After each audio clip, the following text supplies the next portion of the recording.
problem of interaction, and of trustworthy interaction, is a complex problem, of course, because in a sense we are acquainted to interact with people, and we give the right trust, the right level of trust to people.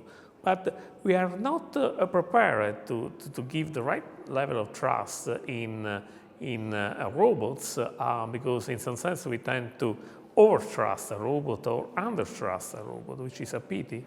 And in my laboratory, we are working on essentially on the giving a robot some features which might be typical of humans, to let humans be more, I can say, for them it's more easy to give some sort of trust. So, for example, the capability of the robot to explain itself why it failed a task, for example. Let's consider a task where a robot and a person have to set a table, for example, a formal table, an informal table, and if the person take care of the dishes, for example, and the robot take care of the fork, of knife, maybe something could be wrong for the robot, and the robot should explain why the things went wrong, for example. So, because, for example, the fork is too heavy or something like this. So,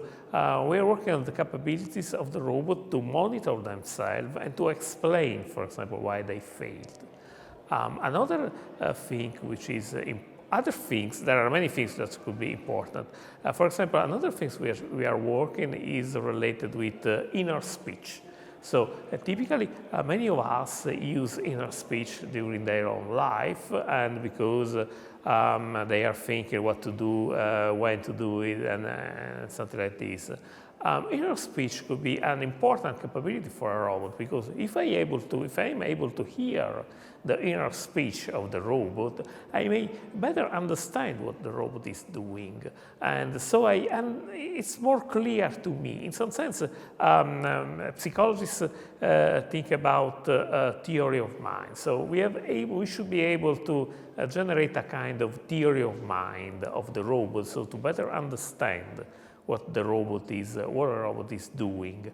And we also are working on something related with the capability of the robot to trust us, because the problem is the reverse. So may a robot really trust the human, for example? So if the person which is in front of the robot is an helper or a person that wanted to trust the robot. And I will also present an experiment where a robot is able to cheat a person, for example, in games.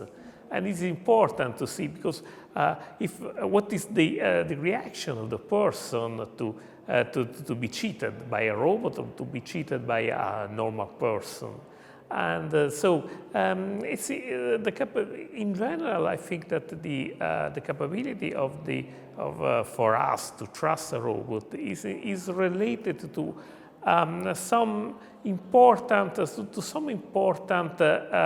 feature that the robot should have.